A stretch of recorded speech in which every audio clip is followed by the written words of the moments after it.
This week's episode of Still Untitled is brought to you by Eero. Whatever your Wi-Fi needs, Eero has the power to seamlessly blanket your home in fast, reliable Wi-Fi via Ethernet, wireless, or any combination. Simply set it on a flat surface or plug it into a wall outlet to expand coverage into any room. Not to mention, with the addition of a third 5 GHz radio, the second generation Eero is now tri-band and twice as fast as its predecessor, which lets you do more in every room of your home simultaneously. And with the addition of a new thread radio, Eero can now connect to low-power devices such as locks, doorbells, and other sensors.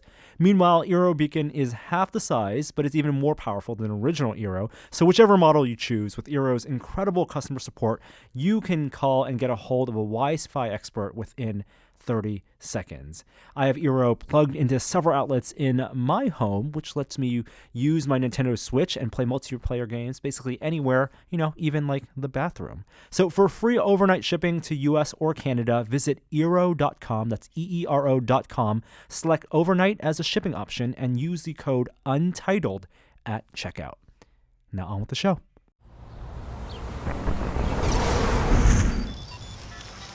Welcome to Still Untitled, the Adam Savage Project. I'm Will. I'm Adam. And I'm Norm. Wow, you can tell exactly how long the electrons take to travel across the wires with that one, huh? Good morning, guys. Good morning. Hey, where are you, Adam? Morning. You look different. You look smaller. I am in Morristown, New Jersey right now. Woo! Shout out to Morristown, New Jersey. Absolutely. So you're on tour, I assume. I am. This is the third day of Brain Candy Live tour. We started out in Providence, Rhode Island. Last night we were in New Brunswick, New Jersey. Today is Morristown. The crowds have been lovely. It's just starting off. Both Michael Stevens and I were a little bit shocked by how much material there was to remember. So the first rehearsal was a little bit rough, but then once we got into the tech QDQ rehearsal, it all came crashing back. And so it's been very fun, like getting back on a bicycle. So when you do the rehearsal, oh, go ahead, Norm. Yeah, how much rehearsal time do you have? Well, with the crew, we spent about a really full day and a half working through the bits and making sure that everyone was on the same page about them. Then we also rewrote a bunch of the show, and we added in a few new bits, so those were required to figure out how they worked in the show. It was about a day and a half, and honestly, we probably could have used another day just for the technical details, but it's been going quite smoothly regardless. And do you do that like in the first theater for the first leg of the tour, or do you? Yeah. Okay, you just have an extra day or two. We show up early. Mm-hmm. Oh, nice. That's awesome. I always kind of wondered about that. That was one of the things. Sometimes in the past, we've also showed up in a theater that's in the same town, but a smaller rehearsal space. The first time we did Brain Candy, we were actually in a warehouse. And so we blocked out the entire show in the warehouse before we got to a theater. So while you're in Providence, do you eat? What do you have pizza with clams on it? What's the food like in Rhode Island? I've never actually been there. Actually, I was working so much, I only had time to have one meal at the hotel next to our venue with my lovely sister, Chris. Cobb salad. What did I have? I think I had the beet salad. Okay. That's a valid choice. It's a good second choice. Little feta on there. What else is going on, Norm? So this is I want to hear, this is the beginning of your tour, and you talk about you're meeting up with your sister. Are there stops along the way you've already identified, people you're going to see outside of the tour or places you want to go? Absolutely. I'm going to see my friend Sonia Pryor-Jones. When I'm going through one of the Ohio cities, I'm going to see Travis McElroy. I'm going to have dinner with my friend Adam Foss in Boston later on. I'm going to see my mom and my brother in Connecticut. Yeah, I'm building up stops all across the country I'm going to see people at. Very cool. We got to get Travis in the city. I think I'm on an email with him, and he's going to be in SF for Sketchfest, and I feel like we have to do something with him. Those guys are the best. They are the best. They're totally the best, and I love Travis. I love his whole family. I saw them in New York at Comic-Con, and yeah, I unfortunately will be gone the entire time Sketchfest is happening in San Francisco this year. Oh no. Whoa. I'm literally leaving before it starts, and I'm not returning until after it's over. I confirmed those Oh. dates with Janet, and this just was killing me. It's the first year I haven't been part of any part of Sketchfest in like 7 or 8 years, I think. Oh, that's a bummer. Yeah, I know. Really sucks. So, let's see. In the past, you have brought projects to do, things to learn, all sorts of stuff to do while you're on the bus in between stops, and when you have a bunch of kind of downtime during the tour. What's your what are you filling the days with this time? What's your strategy? We're gonna tease this a little bit bigger on Tested in the next few days, but I am about to release a product that I designed into Oh, the I know. world. Yeah, and it goes live on Monday, and that is the building of the infrastructure to release that product. Figuring out things like what's the return policy and stuff like that is occupying most of my days leading up to it. There's a lot of little details to button down. Oh, I can't wait That's until you show the you. fun Yeah, stuff, right? yeah. And That's the business people stuff, right?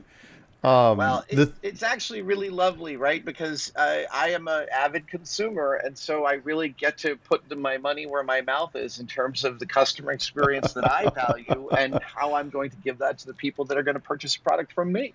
You need to go back to Twitter and look through the whole history of things you've bitched about companies doing to you, and you got to make sure you don't do any of them because somebody's going to find out if you do. Exactly. It's That's like, so cool. yeah. The thing you showed me a prototype of the thing that you built, and it is absolutely gorgeous. I can't wait until more people get to see it. That's rad. Well, I mean, one of my folks asked me, "What's our privacy policy?" And I was like, "Oh my God, right! I get to actually write out a paragraph about the fact that if you give me your email address and you say you want to hear updates, that is all that you will ever get from me, and nothing else will ever happen. Not in bankruptcy, not dissolution of my company will ever let me yield that email address to anyone else for any other reason." And I love that I get to write that paragraph. If you get taken to North Korea and people are pulling out your fingernails, are you going to give up these email addresses, Adam? Nope, never. That's what we like to hear. Full stop. That's good. That's rad. And it's an opt-in system, not an opt-out system, too. Beautiful. Beautiful. How do you feel about arbitration?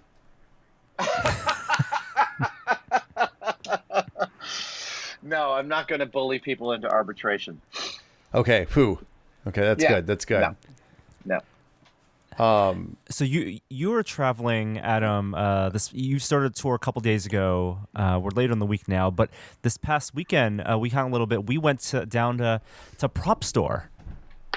Yes. Ooh. That was really, really fun. I have never been. I know Brandon and Stephen Lane from Prop Store very well, but I have never been to one of their warehouses, and that was absolutely thrilling. It's their new warehouse, and I hadn't been to it either, but it's a massive space. It really feels like the ending of Indiana Jones and the Yeah. warehouse, everything gets crated into because it's really high ceilings, it's endless, and every crate is filled with these treasures. Yeah, it's totally incredible. And not just treasures, but it's like it's rare that you walk into a warehouse and you can recognize most of the things in it, even though you've never been there. Was it like going into the Indiana Jones warehouse, the one at the end of Raiders, where they put the Ark, and it's just like a bunch of crates on the walls, Yep. or is everything out where you can see it? It's a little bit of both. Everything's labeled. There's a ton of, they had racks and racks and racks and racks of costumes. So you're looking at the costumes, you're realizing that, every single piece in here was the result of a complex series of meetings between a studio and a director and a production team and a prop warehouse and a costume warehouse. And I mean, each little tiny piece you see in this warehouse is the apex of a pyramid of creativity. Hey, And the people who work there are kind of like archaeologists because they have to dig through the histories that no one has recorded because they often just get things literally in crates from studios with not a lot of information. Yeah, absolutely. They have to figure out where that piece was used. A lot of this information gets lost in the translation from production, from the mayhem of production to the afterworld of what this piece was and where it got used and who was wearing it. So they really just get a giant box full of stuff from the studio at the end of the production? Like they don't, do they buy that stuff in lots, I guess? I think they have different relationships with different studios. They have, I think it's always different for them. Realize that every single film is in and of itself its own company to a certain extent.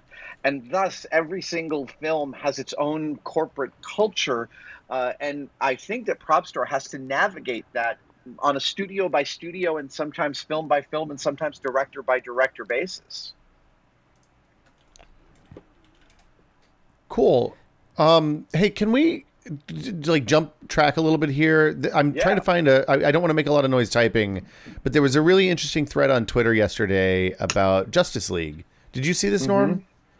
No. One of the What's going on? So one of the reviewers came out and I think he made a statement that was kind of misinterpreted by people who work at ILM and other places. But basically, he said, "Look, this movie, they should have held it until 2018 because the VFX are rough, and you can't blame that on the directors. That's kind of the VFX supervisors." And I think it was interpreted to mean, "Hey, this is not the director's fault." When what he meant was, "Hey, the director had a schedule to make, and they had to decide, that they have to ship this movie when the $1 billion marketing campaign behind it hits." So look at the decision not to hold the film as the cause of the sloppy VFX work in Justice League.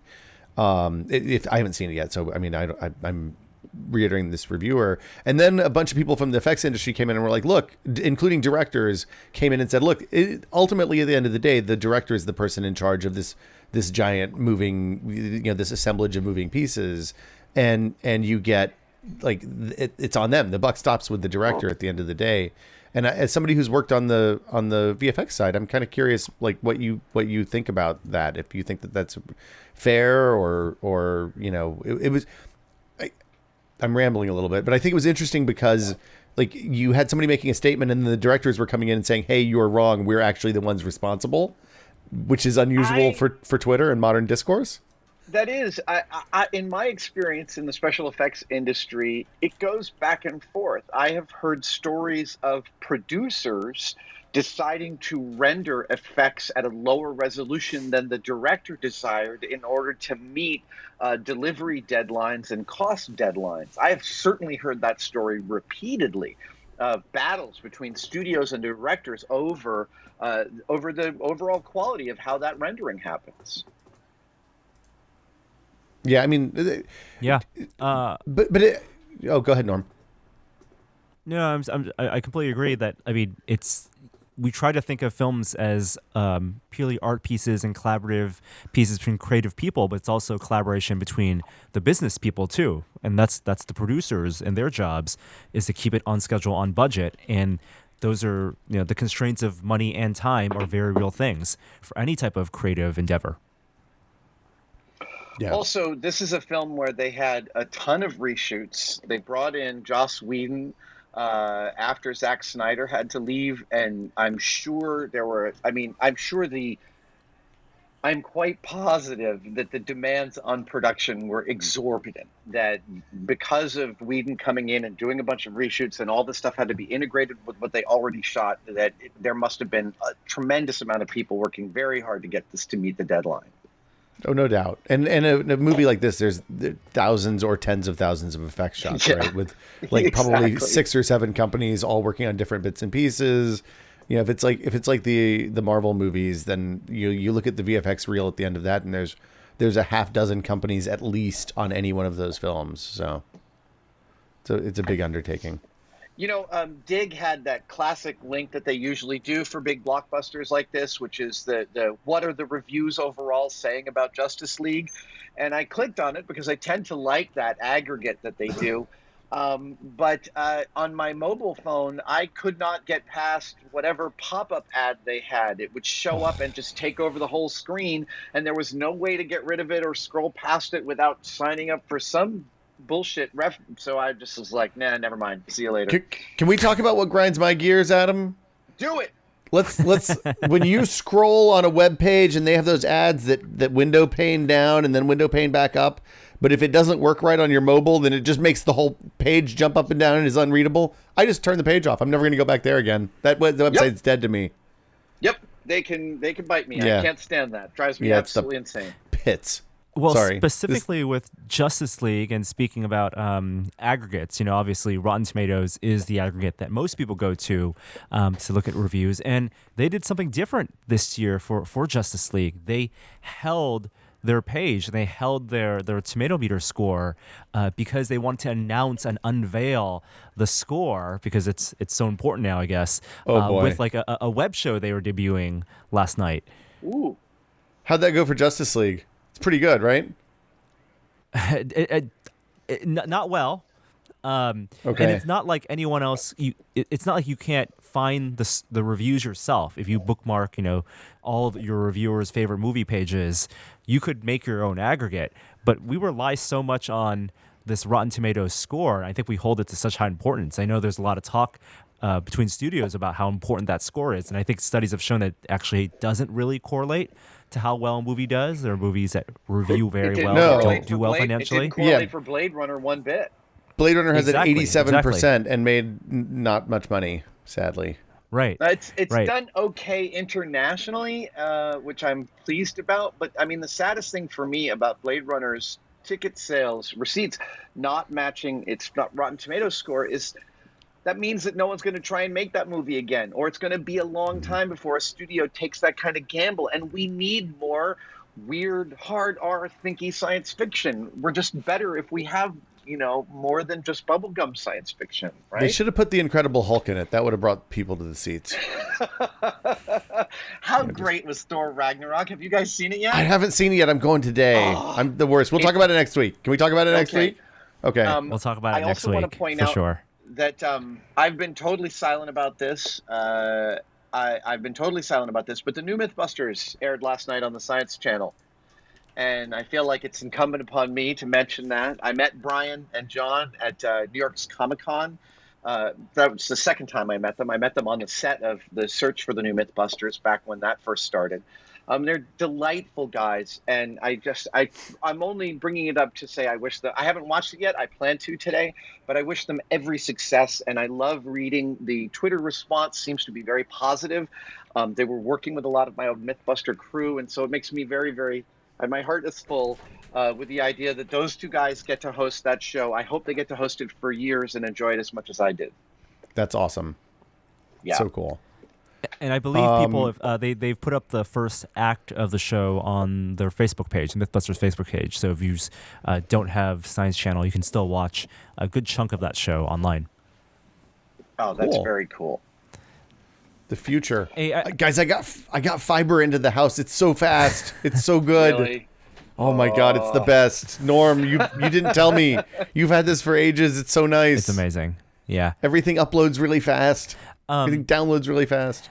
I know we'll talk about the Hulk next week, not the Hulk, the Thor Ragnarok next week. But another movie that is coming out next week that I did get this chance to see, and you saw this already, Adam, is Coco. I saw Coco this past weekend. Oh, And awesome! Tell me what you thought. I don't want to spoil anything, and I shouldn't. Yeah. But it sticks the landing so hard that even thinking about the ending makes me choke up a little bit. Yep, exactly. So and good. Here's the thing I also really loved is that the movie sets up some premises, and you think they're going to lead in a certain direction, and you're like, oh, I think I figured this movie out. And then it confounds most of your expectations and gives you something so much better. Oh, that's so good. That's kind of my... also- Oh, go ahead. Sorry. I was just going to say, it's also now the highest grossing film that was ever released in Mexico. Take that, And Avengers. Wow. On Twitter, I'm seeing tons of responses from people from Mexico saying that it talks deeply to the culture and the history of Mexico and Dia de Muertos. It's just I love that they for a big studio to do a film that is that culturally specific is a gamble. And it speaks well of Disney and Pixar to have tried it. And of course, at Pixar, everything's about story. And this story is magnificent. And I don't think that should push people who aren't part of that culture away from the film either. I think that was definitely a Not at concern. all. Like, if I don't specifically relate to the aspects of that culture, which they treated very well and showed off beautifully. I think one of the things that Pixar does well with all of their films, whether it's Brave or even things like Good Dinosaur, which wasn't so well received, is that they have universal themes that everyone can relate to, and it's surprising how often they come up with new universal themes of the human experience, of the familial experience. So it's not just the same Finding Nemo father-son theme over and over again. Yeah, exactly. And that universality of the family theme, Coco is deeply about family, and specifically from a Mexican cultural perspective, which is unique. It's different than ours. And that's as it should be. That's what culture is. It's the way different peoples encompass and encounter and interpret the world. And Coco gives you a brand new vantage point on that. And that's really wonderful. Can I take my 5-year-old? Yes. Yes. Okay. Unequivocally. Go right ahead. Awesome. I mean, look, after they made me care about a robot that there was no spoken word for the first 45 minutes of the film, I'm kind of in for whatever they do, but this sounds pretty good. Norm, I am sending you to post on this podcast. I'm sending you a picture of some fan art I was given yesterday. I had 2 different fans give me some amazing things. One was a painting of Excalibur on a Field Notes wallet. Wow. Oh, that's awesome. And the other was a painting of me as a panda cosplaying as Chewbacca with C-3PO on my back. What was the reason behind that? This woman is an amazing painter, and she her name is Diana Teeter. And she paints animals cosplaying. That's one of her things. And she paints these beautiful paintings. And she gave me some stickers of other paintings of hers, but she gave me this original painting of Panda cosplaying as Chewbacca with 3PO on his back. And it's going right in my house. This is a beautiful piece. That's so good. That is so good. I just sent it to you, Norm, so we can post it. Yeah, we'll definitely share that. Absolutely. Hey, absolutely. I also saw before I know we have to go momentarily, but I saw that you posted the video of your tour of the Museum of Moving Picture, the Henson exhibition there. Yeah. And we talked about it a little bit a few weeks ago. I just wanted to plug that again because I haven't watched the video yet, but everybody that I know that's been there has said it's incredible. And I wondered if you had any more thoughts about it. It's a permanent, so people should know it's a permanent exhibition, and it is an intimate one. It is I don't like to say it's in a small space because it doesn't feel like it's in a small space.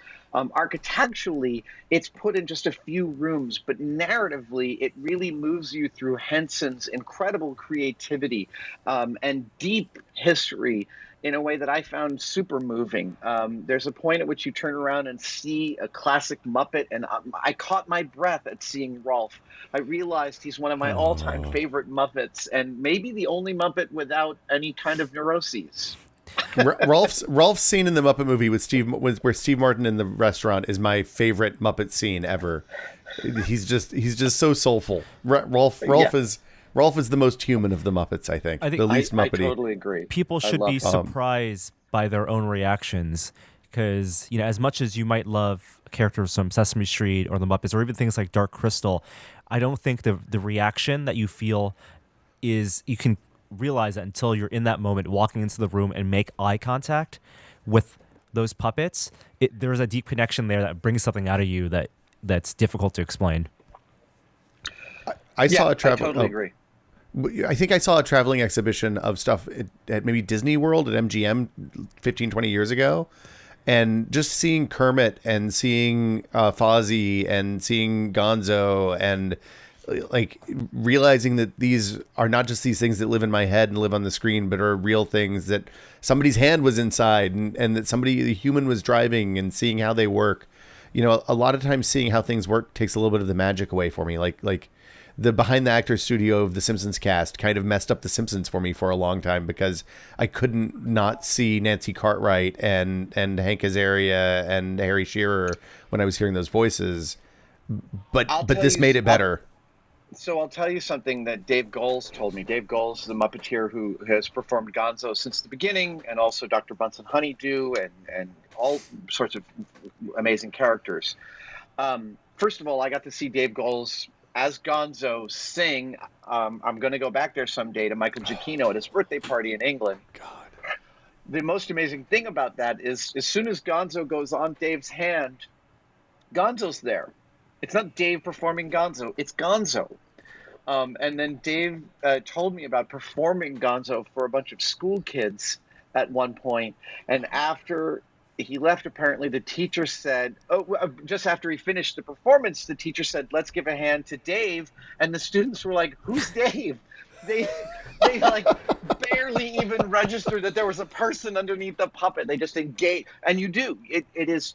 Those puppeteers are such masters at character and storytelling that as soon as the puppet goes on their hand, you just forget that there's a person behind it.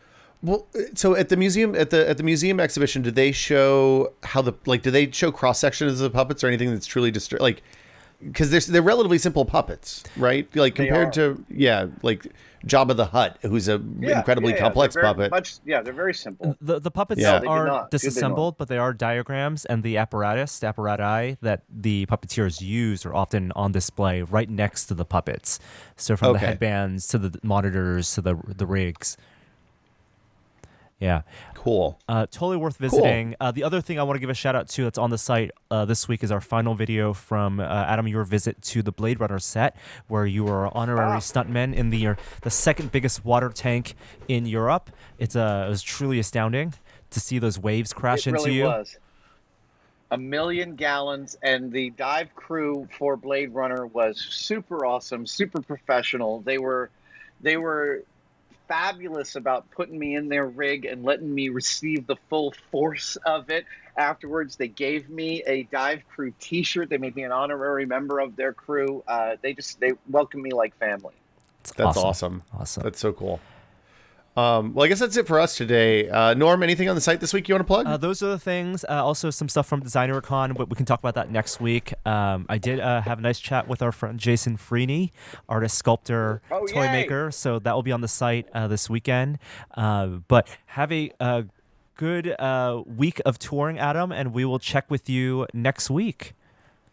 I will. I had some fans at the meet and greet last night who were sad that Still Untitled didn't go up that morning, and I promised them it would go up today. Fulfilling promises, even on the road. Yes, exactly. I'll see you guys next week. Have a good tour. See you soon, Adam. All right. All right. Bye, guys. Bye.